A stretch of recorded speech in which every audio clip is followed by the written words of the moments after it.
Hello everyone, मैं आपकी प्यारी कोमल दीदी स्वागत करती हूँ आप सभी का हमारे आज के इस वीडियो में। तो आज के इस वीडियो में मैं आप लोगों के लिए बहुत ही ज़्यादा इम्पोर्टेंट टॉपिक को लेकर के आई हूँ, जो कि है तद्भव और तत्सम का।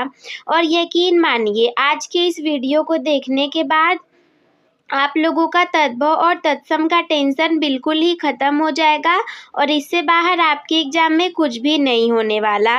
तो अगर आप भी कक्षा 10 में पढ़ते हैं, हिंदी तो सभी के लिए कंपलसरी है। और अगर आपको बोर्ड एग्ज़ाम 2026 देना है तो बने रहिएगा वीडियो में लास्ट तक। लगभग 250 प्लस शब्दों को लेकर के आई हूँ, जो कि आपके लिए बहुत ज़्यादा हेल्पफुल रहेंगे। तो हम कुछ भी बताना स्टार्ट करें, सबसे पहले ये जानना ज़रूरी है कि आखिर तद्भव और तत्सम होते क्या हैं। जब हमें ये पता रहेगा, इसके बाद हम एक्सरसाइज को देखेंगे। तो चलिए देखते हैं। सबसे पहला हमारे सामने है तद्भव। तद्भव शब्द आखिर होते क्या हैं? तो देखिए, तद्भव शब्द वो शब्द होते हैं जो कि संस्कृत भाषा से उत्पन्न हुए हैं, यानी कि ये हिंदी से नहीं बल्कि संस्कृत भाषा से उत्पन्न हुए हैं, लेकिन समय और परिस्थितियों के साथ साथ उनमें परिवर्तन या विकृति आ गई है। भले ही वो संस्कृत से उत्पन्न हुए हों, परंतु फिर भी समय और परिस्थिति के साथ साथ उनमें परिवर्तन या फिर विकृति आ गई है, यानी कि थोड़े से बिगड़ गए हैं।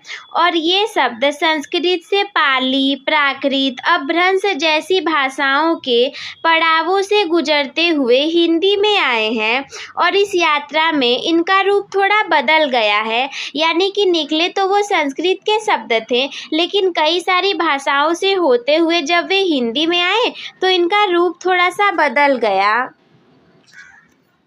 सरल शब्दों में कहें तो तद्भव शब्द संस्कृत के उन शब्दों के आसान या फिर परिवर्तित रूप हैं जिन्हें हम अपनी बोलचाल में इस्तेमाल करते हैं, और इनका उच्चारण तत्सम संस्कृत के मूल शब्दों की तुलना में सरल होता है, यानी कि जो संस्कृत के रहेंगे उससे थोड़ा सा आसान रहेगा। जैसे कुछ सामान्य तद्भव और उनके तत्सम शब्द इस प्रकार हैं। जैसे कि हम तद्भव के बारे में देख रहे थे, तो इधर सबसे पहले आप लोग को जो शब्द दिखेंगे ये तद्भव के होंगे, लेकिन इनका संस्कृत तत्सम के रूप में है। जैसे आग, ये बोलने में आसान है, आग मतलब आग हमें पता है, ये तद्भव है। और तत्सम इसका था अग्नि। सूरज जो कि तद्भव है, और सूर्य तत्सम। हाथ, हाथ को हम ऐसे हस्त बोलते हैं संस्कृत में। चांद तद्भव है, परंतु चंद्र तत्सम हो जाएगा। दूध का दुग्ध, इसलिए कई जगह पर आप दुग्ध लिखा देखे होंगे और दूध भी देखे होंगे। कान कर्ण। अगला है रात्रि, रात्रि का रात। घृत का घी। तद्भव हम लोग समझ लिए, अब तत्सम को समझें। तत्सम क्या है? तत्सम वे शब्द होंगे जो संस्कृत भाषा से हिंदी में बिना किसी बदलाव के सीधे आ गए हैं, यानी कि थोड़ा सा बदल करके तद्भव शब्द आए हैं और बिना परिवर्तित हुए तत्सम शब्द आ गए हैं। और जैसे संस्कृत में प्रयोग होते थे वैसे ही हिंदी में भी इस्तेमाल किए जाते हैं। तत्सम शब्द दो शब्दों से मिलकर के बना है, तत् प्लस सम। तत् मतलब होता है उसके या उसी, और सम का मतलब होता है समान, यानी कि उसी के समान। यानी कि तत्सम शब्द का सीधा सा मतलब हो जाएगा उसके समान, यानी किसके? संस्कृत के समान। ये उसके संस्कृत के लिए प्रयोग किया गया है। ये शब्द हिंदी भाषा की जड़ों को दर्शाते हैं, क्योंकि हिंदी का विकास संस्कृत से ही हुआ है। तत्सम शब्दों का प्रयोग अक्सर साहित्य, औपचारिक और गंभीर लेखन में अधिक होता है। जैसे हमारे सामने ये तत्सम शब्द, इधर वाले तत्सम शब्द होंगे और इधर वाले तद्भव रूप होंगे उनके। तो चलिए देखते हैं। जैसे अग्नि, बिना किसी बदलाव के हिंदी में जस का तस आ गया, वही थोड़ा सा मॉडिफिकेशन करके आएगा तो अग्नि को हम आग कहेंगे। सूर्य सूरज, हस्त हाथ, चंद्र चांद, दुग्ध दूध। ये सारे एग्जाम्पल हमने पहले भी आप लोग को बता दिए, परंतु फिर से देखना है तो फिर से जान जाइए। कर्ण कान, रात्रि रात, ग्राम गांव, पुष्प फूल, कर्म काम, भ्राता भाई, नृत्य नाच। इसके बाद अगला है सर्प सांप, आम्र आम, गृह घर। 250 से ज़्यादा शब्दों को लेकर के आई हूँ, बने रहिएगा वीडियो में लास्ट तक। जैसे देखिए जो तत्सम होंगे वो पूरे संस्कृत की तरह ही रहेंगे, और जो तद्भव होंगे वो थोड़ा सा मॉडिफिकेशन करके आए रहेंगे।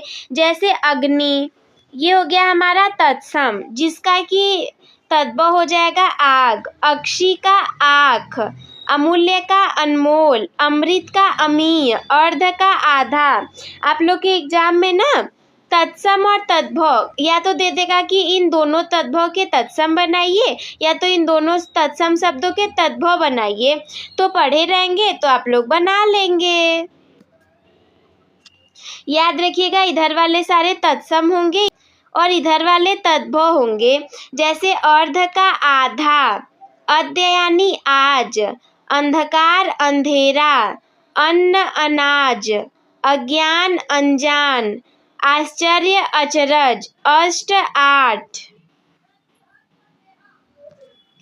अखिल का आखा, अग्र का आगे, आलस्य का आलस, आकार्य का अकाज, अंगुली का अंगुरी, अंध का अंधा, अम्र का आम। अम्र को हम आम्र भी कहते हैं, आम्र भी आप लोग इसका याद रखेंगे। देखिए क्या है, बहुत सारे लोग सोचेंगे कि अरे क्या पढ़े क्या याद करें, चलो लिख लेंगे। जब 2 नंबर आपका किसी से कम आ जाएगा ना और वो आपसे आगे निकल जाएगा, तब लगोगे पछताने कि काश मैंने वो भी पढ़ लिया होता। नेक्स्ट है आम्र, आम, आश्चर्य, अचरज। बहुत सारा पढ़ेंगे ना तो जैसे लगेगा कि ये तो हम लोग के घर पे बोला जाता है, या किसी के दादी दादा होंगे तो कहीं सुने होंगे तो लगेगा ये शब्द तो पहले बोले जाते थे। कोई बुजुर्ग लोग होंगे तो इसमें से जरूर कुछ शब्दों का इस्तेमाल करते होंगे। आश्चर्य का अचरज, अक्षी का आँख, आश्रय का आसरा, आशीष का आशीष, अश्विन का आशोच, आभिर का अहेर। जो इसमें से वैसे तो मैं इम्पोर्टेंट ही लेकर के आई हूँ, क्योंकि पता नहीं है कि एग्जाम में कौन सा आ सकता है, क्या होगा, इसी के लिए। आम्रचूड़ का अमचूर, आमलक का आंवला, आद्य का आज, आदित्यवार का इतवार, आरात्रि का आरती, इष्टक ईट, इक्षु ईख, ईर्ष्या ईर्खा, इति इत, ईशत ईसु, इद्रिस ऐसा, इक्षु का ईख, ईर्ष्या का ईर्षा या ईर्खा। इसमें से तो बहुत शब्द ऐसे हैं जो कि मैं खुद ही नहीं जानती कि ये सब कहाँ से और कैसे आ गए, परंतु हाँ बताया गया है। इष्टिका का ईट, इति का इत, इंद्र का इंद्र। देखिए ये ऐसे लिखा है और बिंदी दे देंगे तो ऐसा बन जाएगा। ईशत का इशु, एकत्र का इकट्ठा, एकस्त का इकट्ठा। इन दोनों का इकट्ठा ही है, और ये वाला तो हम लोग पढ़े ही है कि ऐसा ही होता है। एक त्रिंशत का 31, एक चौवालीसत का 41, एक खष्ठी का 61। जैसे ये जो स है ना, इसको हम लोग संस्कृत में ख प्रोनाउंस करते हैं। जैसे आप इसे एक षष्ठी नहीं एक खष्ठी पढ़ेंगे। इच्छा का इच्छा, इसमें छोटी है इसमें बड़ी ही कर देंगे। उल्लूक का उल्लू, उच्च का ऊंचा। इसके बाद अगला है उज्जवल, उज्जवल का उजला। उष्ट का ऊट, उत्साह का उछाह। उपालंब उलाहना, उद्वर्तन का उबटन, उलूखल का ओखली, उद्गलन का उगलना, उद्घाटन का उघाड़ना, उपवास का उपास, उच्छ्वास का उच्छ्वास, उत्थान का उठान, उत्तिष्ठ का उठ, उष्ण का उमस, उतिकार का उकेरना, उबदार का उभार, उत्खात का उखाड़, उल्लजन का उलझन, उड्र का उड। नेक्स्ट है उच्च, ऊंचा, उष्ट, ऊट, उलूखल, ओखली, उत्साह, उछाह, उद्वर्तन, उबटन, उष्रा, ऊन, उसर, ऊसर। एकादश का 11, एला का इलायची, एकत्र का इकट्ठा, एतत् का यह, एवं का यू। इसके बाद अगला कुछ मैंने दोनों करके लिख दिया है, जैसे कि तत्सम तद्भव, तत्सम तद्भव, तत्सम तद्भव। तत्सम है एकादश, तद्भव है 11, तत्सम है एला, तद्भव है इलायची, तत्सम है एकत्र, तद्भव है इकट्ठा। जो संस्कृत के हैं वो सब हमारे तत्सम शब्द हैं, थोड़ा मॉडिफिकेशन करके जो आए हैं वो तद्भव शब्द हैं। जैसे हम ही को बोलना रहेगा एकादश तो कैसे बोलेंगे, 11 तो आसान है हमारे लिए, इलायची आसान है, इकट्ठा आसान है, लेकिन एकत्र, एला, ये सारी चीज़ें थोड़ी कठिन है क्योंकि ये संस्कृत से आई हैं और तत्सम शब्द हैं। ओट्स, तत्सम, जिसका हो जाएगा तद्भव होठ या ओठ भी इसे हम लिख सकते हैं। ओज का विशेष ऊर्जा या शक्ति, औषधि का औषधि या दवा, अवश्याय का ओस, ओदन का ओदन, भात पका हुआ चावल, जैसे पहले लोग पके हुए चावल को ओदन भी कहते थे। ओदन्य का ओदन, भात का पानी, ओढ़क का ओला, ओष्ठ का होठों से उच्चारित, ओक का ओक, घर आश्रय, ओघ का ओघ या ढेर समूह, ओघवती, बड़ी नदी, ओरग यानी कि सांप, ओघवाह, नदी का वेग, ओरड़, आवरण। अवगुण, तत्सम, अवगुण दोष, जैसे कि ये तद्भव है, इसका तत्सम बनाएंगे तो अवगुण को हम अवगुण कहेंगे, ये थोड़ा सा इजी है। और अवगुण का मतलब होता है दोष। औचक, जिसका तत्सम होता है अकस्मात, जैसे हम कहते हैं अचानक से, तो इसका अचानक मतलब हो जाएगा। अवसर, तत्सम, अवसर है तद्भव, जिसका तत्सम हो जाएगा अवसर, अवसर यानी कि मौका, जिसे हम कहते हैं चांस, अपॉर्चुनिटी। औला, तद्भव, जिसका तत्सम हो जाएगा आमलक, यानी कि जो एक फल होता है। ओठ, तत्सम इसका ओष्ठ हो जाएगा या होठ भी हम कह सकते हैं। औखली का तत्सम उलूखन, धान कोटने का जो होता है मूसर, जिसे लग रहा है शायद कहते हैं। औघड़ का संस्कृत मूल अघोर है, जिसका मतलब होता है अनोखा या अघोरी। औषधालय का तत्सम होता है औषधालय यानी कि दवाखाना। इधर हमारे तद्भव वाले शब्द होंगे और इधर तत्सम वाले। अग्नि का आग, अंधकार का अंधेरा, अक्षी का आँख, अम्र का आम, अमूल्य का अमोल। अंगुली का अंगुली, अकार्य का अकाज, अर्ध का आधा, अष्ट का 8, अद्य का आज, इक्षु का ईक, उष्ट का ऊट,